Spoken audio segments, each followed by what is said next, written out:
మరి కారణాలు ఏంటి? ఏంటి ప్రధానమైనటువంటి కారణాలు? భారతీయ సమాజంలో మనకి ప్రాంతీయ తత్వానికి ప్రధానమైనటువంటి కారణాలు ఏంటి? బ్రిటిష్ పాలన. ఎగైన్ చెప్పుకున్నాం, మన భారతదేశాన్ని కులాలుగా, ప్రాంతాలుగా, మతాలుగా విభజించి వాళ్ళు పరిపాలించాలి అని ఆలోచించడం వలన వాళ్ళు బ్రిటిష్ పాలన కారణంగా ఈ ప్రావిన్సెస్ అని చెప్పేసి మనకి ప్రెసిడెన్సీస్, ప్రావిన్సీస్ అని చెప్పేసి విడగొట్టి పాలించారు. వాళ్ళ యొక్క పరిపాలనా విధానానికి అనుగుణంగా మనల్ని విభజించి పడేశారండి. అదేవిధంగా సాంస్కృతిక వైవిధ్యము, భారతదేశంలో ఉన్నటువంటి సాంస్కృతిక భిన్నత్వము మరి ఏ దేశంలోనూ కూడా కనిపించదేమో. కారణం ఏంటి అంటే ప్రతి 100 కిలోమీటర్లకి, ప్రతి 150 కిలోమీటర్లకి భాష మారిపోతుంది, యాస మారిపోతుంది, ఆహారపు అలవాట్లు మారిపోతాయి, ఆచారాలు మారిపోతాయి, కట్టుబాట్లు మారిపోతాయి. పక్క జిల్లాకి వెళ్తేనే ఆచారాలు వేరేగా ఉంటాయండి. అంటే ఏంటి? సాంస్కృతిక భిన్నత్వం, సాంస్కృతిక వైవిధ్యం అనేటువంటి చాలా ఎక్కువగా ఉంది. ఎప్పుడైతే ఈ సాంస్కృతిక వైవిధ్యం ఉన్నదో సాంస్కృతిక సజాతీయత ఉన్నటువంటి ప్రాంతాలన్నీ కూడా ప్రత్యేక రాష్ట్రాలను కోరుకుంటున్నాయి. అలాగే చారిత్రక కారణాలు. గతంలో భారతదేశంలో ఏం జరిగిందంటే గతంలో కొన్ని రాష్ట్రాలు ఒక్కటిగా ఉన్నాయి, తర్వాత కాలంలో విడగొట్టేశారు. కానీ ఇందుకు వ్యతిరేకంగా కొన్ని చోట్ల ఏం జరిగిందంటే కొన్ని విడిపోయి ఉంటే వాటిని కలిపేడించి అనేటువంటి జరిగింది. ఉదాహరణకి మనకి మహా గుజరాత్ ఉద్యమం జరిగిందండి. మహా గుజరాత్ ఉద్యమం 1960స్లో జరిగింది. అది జరిగినప్పుడు ఏం జరిగింది అంటే మహా గుజరాత్ ఉద్యమంలో మరాఠీ మాట్లాడేటువంటి వాళ్ళందరూ మహారాష్ట్ర కోరుకున్నారు, గుజరాతీ భాష మాట్లాడేటువంటి వాళ్ళందరూ కూడా గుజరాతీ రాష్ట్రం కోరుకున్నారు. ఆ విధంగా మహా గుజరాత్ ఉద్యమం జరిగింది. ఆ ఉద్యమం జరిగినప్పుడు అక్కడ united the princely state of Kathiawar, ఈ కతియవార్ ఒక ఇండిపెండెంట్ సంస్థానంగా ఉండేది, ఇండిపెండెంట్ ప్రాంతంగా ఉండేది. సో ఈ మహా గుజరాత్ ఉద్యమం జరిగినప్పుడు ఏం చేశారంటే గుజరాత్లో ప్రస్తుతం ఉన్నటువంటి కొన్ని రాష్ట్రాలను, అలాగే సౌరాష్ట్ర ప్రాంతాన్ని ఏమని పిలిచేవారంటే ప్రిన్స్లీ స్టేట్ ఆఫ్ కతియవార్గా పిలిచేవారు. ఆ సౌరాష్ట్ర ప్రాంతాన్ని కలిపి గుజరాత్గా తీసుకొచ్చేసారు. అంటే వాళ్ళు ఒకప్పుడు సెపరేట్గా ఉన్నారు.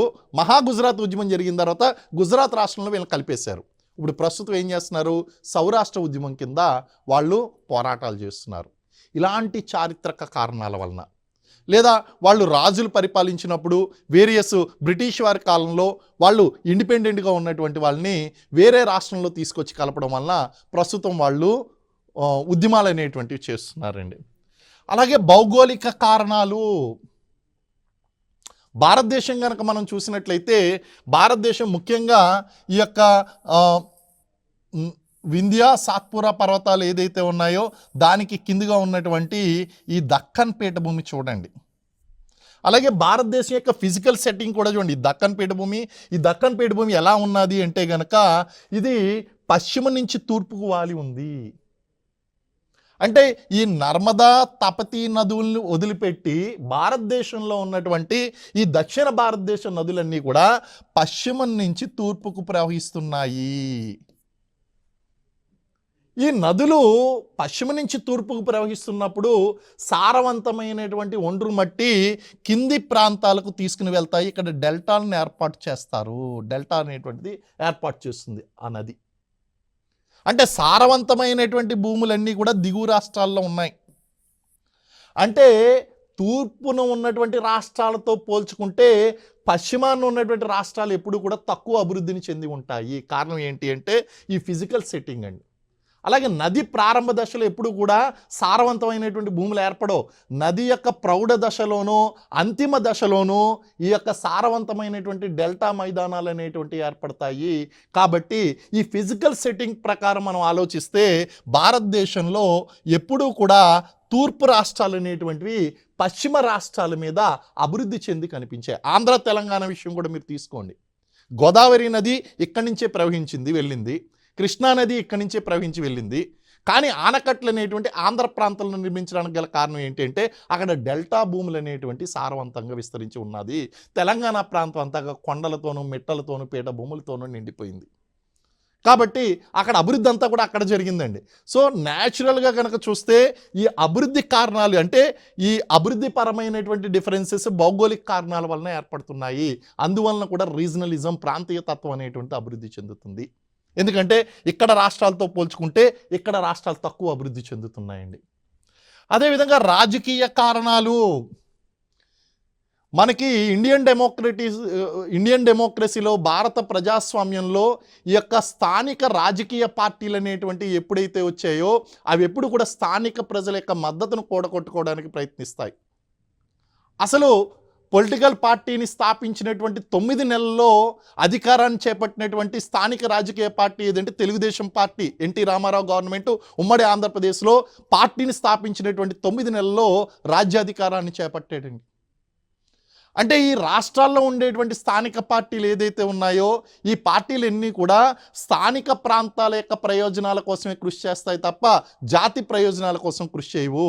అక్కడ ఖచ్చితంగా మనకి ప్రాంతీయవాదం అనేటువంటిది కనిపిస్తుందండి. ఇప్పుడు ఆంధ్ర ప్రాంతంలో కనుక చూస్తే ఆంధ్ర ప్రాంతంలో మనకి అక్కడ వైఎస్ఆర్సీపీ పార్టీ, అలాగే ఇక్కడ టీఆర్ఎస్ పార్టీ, ఇవన్నీ ప్రాంతీయ పార్టీలండి. మరి జాతీయ పార్టీలు అంటే బీజేపీ, కాంగ్రెస్, ఇవన్నీ జాతీయ పార్టీలుగా మనం చెప్తాం. సో జాతీయ పార్టీలు ఎప్పుడు కూడా జాతి ప్రయోజనాల గురించి ఆలోచిస్తాయి, ప్రాంతీయ పార్టీలు ఎప్పుడు కూడా ప్రాంతీయ ప్రయోజనాలను రెచ్చగొట్టడానికి కొంచెం ప్రయత్నిస్తాయి. ఎందుకంటే స్థానిక ప్రజల యొక్క మద్దతు అనేటువంటిది అవసరం. అయితే జాతీయ పార్టీలు ఏం చేస్తున్నాయంటే ఇప్పుడు స్థానిక ప్రయోజనాలతో జాతీయ ప్రయోజనాలను మ్యాచ్ చేయడానికి ప్రయత్నిస్తున్నాయి. ఆ విధంగా స్థానిక ప్రయోజనాలను కాపాడడానికి కూడా ప్రయత్నిస్తున్నాయండి. సరే, మరి తక్కువ అభివృద్ధి చెప్పాను. ఇక్కడ ఉన్నటువంటి పక్కపక్క రాష్ట్రాల్లో ఒక రాష్ట్రం ఏమో ఎక్కువ అభివృద్ధి చెందుతుంది, ఒక రాష్ట్రం తక్కువ అభివృద్ధి చెందుతుంది. ఆటోమేటిక్గా తక్కువ అభివృద్ధి చెందినటువంటి రాష్ట్రాలు మేము విడిపోతే మా వనరులు మాకుంటాయి. ఇప్పుడు ఆంధ్ర తెలంగాణలు విడిపోయినప్పుడు ఆంధ్ర ప్రాంతము అత్యధికంగా అభివృద్ధి చెందింది, తెలంగాణ ప్రాంతం కొంత నిర్లక్ష్యానికి గురైందండి. రాజకీయ కారణాలు, భౌగోళిక కారణాలు, ఆర్థిక కారణాలు. అందుకే నిధులు, నీళ్లు, నియామకాల పేరుతో ఒక సిద్ధాంతాన్ని తీసుకొచ్చి ప్రత్యేక రాష్ట్రాన్ని కోరుకోవడం జరిగిందండి. సో ఆ విధంగా తక్కువ అభివృద్ధి అనేటువంటిది ప్రాంతీయ తత్వానికి దారితీస్తుంది. అలాగే రాష్ట్రాల వెనకబాటుతనం, ఇవన్నీ కూడా కారణాలుగా మనం చెప్పొచ్చండి.